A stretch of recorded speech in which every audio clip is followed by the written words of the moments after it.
So this is the book.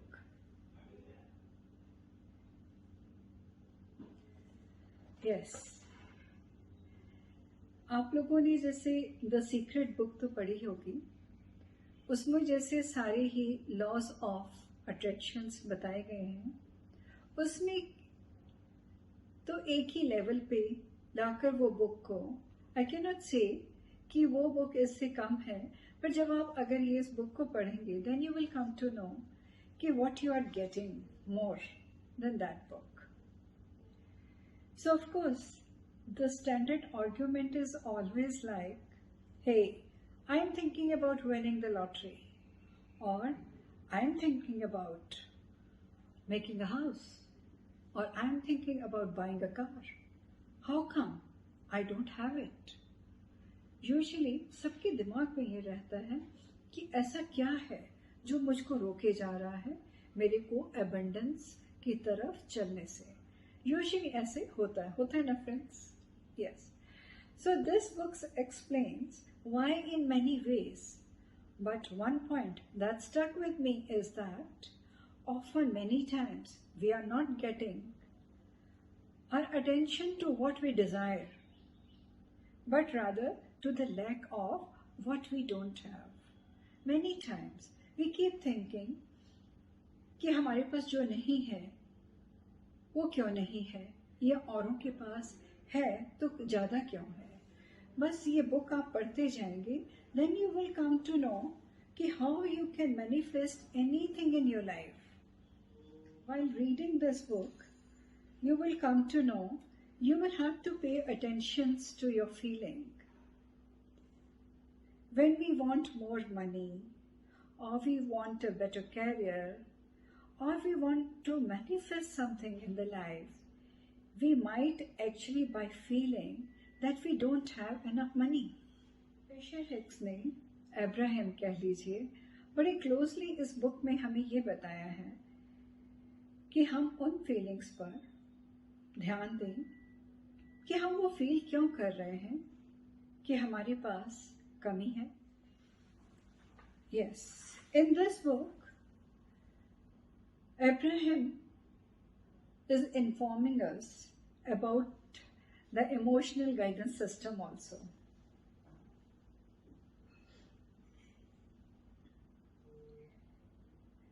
When you want to more effectively utilize your universal manager, he is always there.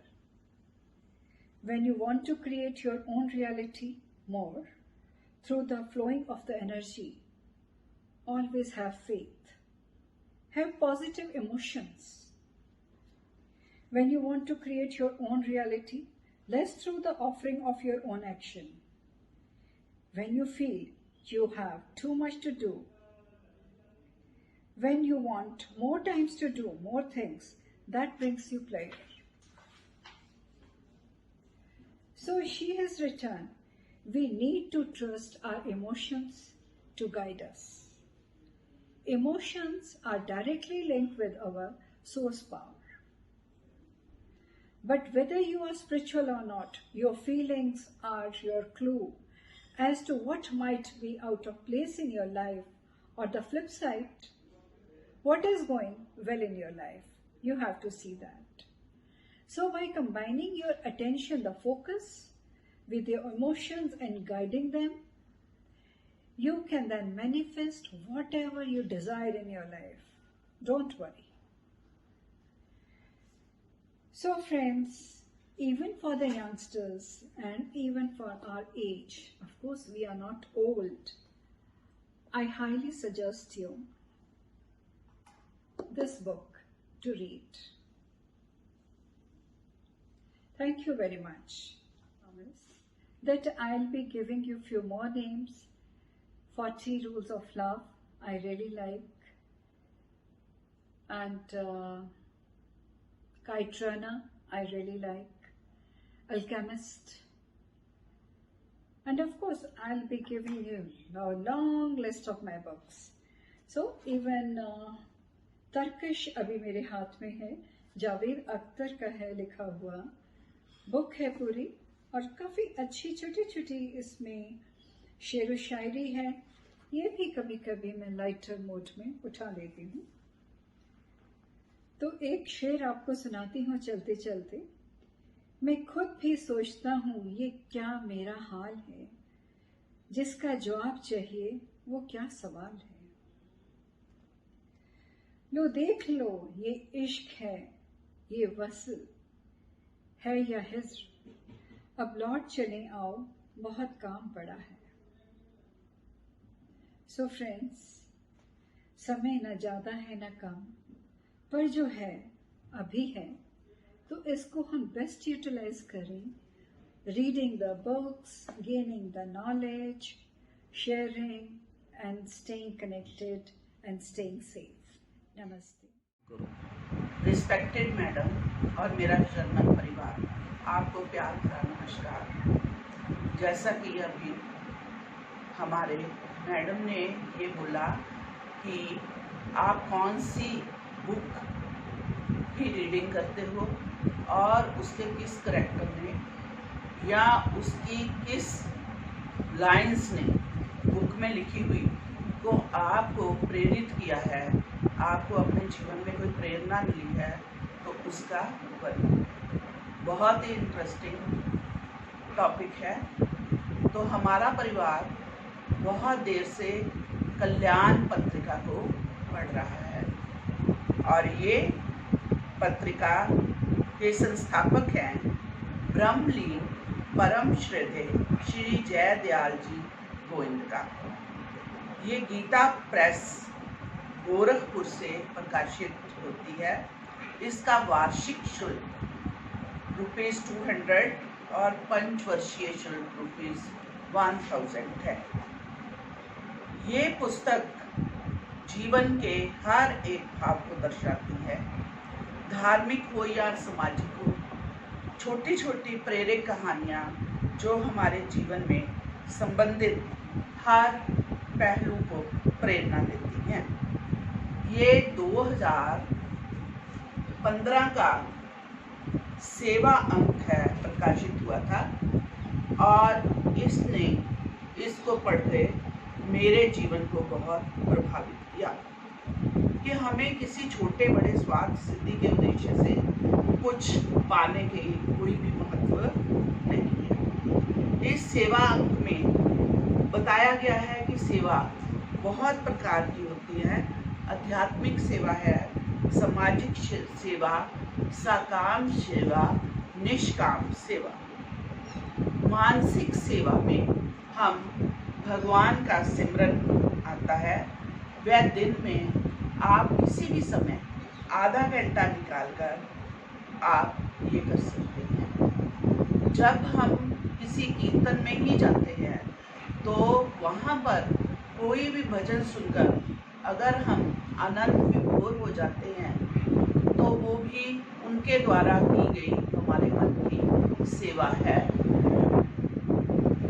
उसने हमारे मन को कितना सुकून दिया। कुदरत में भी वृक्ष, नदियां तो मनुष्य के लिए निष्काम भाव से सेवा करते हैं। समाज में हम माता पिता की, बुजुर्गों की सेवा कर सकते हैं। अगर कोई भी व्यक्ति धन से नहीं सेवा कर सकता तो वो अपने आसपास के इर्द गिर्द अपने बुजुर्गों को देखो कि अपने दिन के कुछ पल उनके साथ बातें करो, तो ये भी हमारी सेवा ही है। जब मैं अपनी नौकरी से रिटायर्ड हुई तो इस अंक के माध्यम से मुझ में प्रेरणा आई और मैं स्लम एरिया के बच्चों को पढ़ाने लगी। लेकिन अब समय की नज़ाकत ने ये अधिकार हमसे छीन लिया है और हम वह काम नहीं कर पा रहे। लेकिन मुझे ये बातें करते हुए एक किस्सा याद आ रहा है कि एक हमारे जैसी ही रिटायर्ड लेडी ने अपने दैनिक कार्यों में समय निकालकर कुछ छोटे बच्चों के लिए 3-3 गोल के दिन में बनाए और उसने बताया कि वो सप्ताह के एक दिन में वो जाके जो सड़कों पर काम करती हैं उनके बच्चों को वो फ्रॉक पुल के देने लगी। और आज की डेट में वो कह रही है कि मेरे पास 2 लेडीज हैं जिनको मैंने नौकरी पे रखा हुआ है और वो कपड़े सिलती हैं और मैं वहाँ पर बांट के आती हूँ। तो ये भी एक सेवा भाव है। हमारे रामचरितमानस में गोस्वामी तुलसीदास जी ने राघवेंद्र के प्रति अपने विभिन्न सेवा भाव का वर्णन किया है। उसमें तो सबसे ज़्यादा हनुमान की अनन्य भक्ति है। सीता जी का सास ससुर पति के प्रति, गुरुओं के प्रति सेवा भाव का चित्रण ही अलग है। अभी कल की बात ही है जो मैंने पढ़ी कि सुधा की नारायण मूर्ति, जो कि इन्फोसिस के फाउंडर हैं, उनकी पत्नी सुधा नारायण मूर्ति वो एक ठेले पे रखे हुए सब्जियों के दाम लगा रही थी। तो उसने अपने उसमें लिखा है कि मैं साल के 4 दिन में एक साधारण सी स्त्री बन जाती हूँ और मंदिरों में जाके मैं सेवा करती हूँ। उनमें अपना पहले वाला रूप मैं नहीं दिखाती और ये 4 दिन मैं साधारण स्त्री बनकर वहाँ पर लोगों की सेवा करती हूँ। तो ये भी एक सेवा भाव है कि आप अपने कितने भी बिजी डे में से निकलकर आप सेवा कर सकते हैं। थोड़ी सी पंक्तियां हैं सेवा के बारे में। सेवा कर नर मन लागा, सेवा से सत्काम, सेवा से श्रद्धा बढ़े, सेवा में श्री राम। माता पिता अरु वृद्ध जन, गुरुजन दीन मलिन, सेवा देश समाज की, श्रद्धा करा मन दीन। धन्यवाद। Hello, good afternoon friends. Today I am here as a participant of today's event, that is book sharing, and I must say that I am not a regular book reader, yet I am here because I love the way others have represented themselves in their choice of books. So today I am going to share with you a book which I am reading today. This has been gifted to me by none other than my guru, my bestie, Mrs. Sangeeta Mithalji.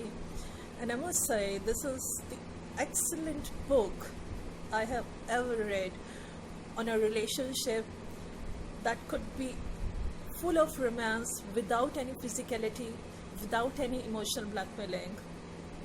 It's all about purity. It's all about being connected to your pure consciousness. And this is a book, The Divine Romance, a collection of essays and talks by Sri Sri Paramahansaji. I'm here going to share the book with you. This one is the book, Sri Paramahansa Yogananda Ji. Yeah, a very, very beautiful book. And I'm going to share a paragraph of this book with you. Very beautiful lines. This is: the relationship between the guru and the disciple is the greatest expression of love and friendship. It is unconditional divine friendship based on shared singular goal, and the goal is desire to love God, the divine, the ultimate purity, the ultimate love. And this is above all else. The disciple bears his soul to the master. Master means guru, my guru. The master bears his heart to the disciple, and I can say that I have a guru. I am blessed with a guru who has taught me with all her heart, with all her love. I'm always grateful to her. There is nothing hidden between them. from my side, there's nothing hidden there. And even in other noble forms of friendship, we can say there could be some kind of diplomacy. Yes, there is always, but between the friendship that is there between a guru and a disciple, relationship is purely taintless. And same is here. Thank you so much, Guru Ma. Love you all.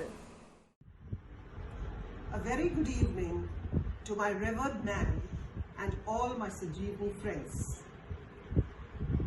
Books are the best companions and they are very essential for the mental and physical health.